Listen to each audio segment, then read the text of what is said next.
Hello everyone, welcome to Shri saris collection.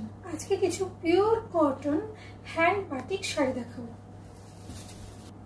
First শাড়িটা দেখুন, এটা হলো একটা নস্যি কালারের উপরে হ্যান্ড বাটিক। এটা হলো হোল বডিটা।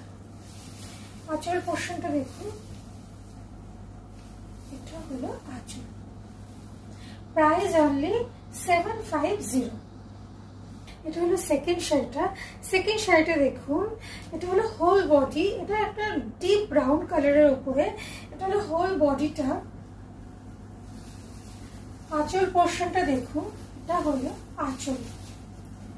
এইটা হলো আঁচল পোর্শন। Price only 750। থার্ড শাড়িটা দেখুন, এটা হলো থার্ড শাড়িটা। আচ্ছা,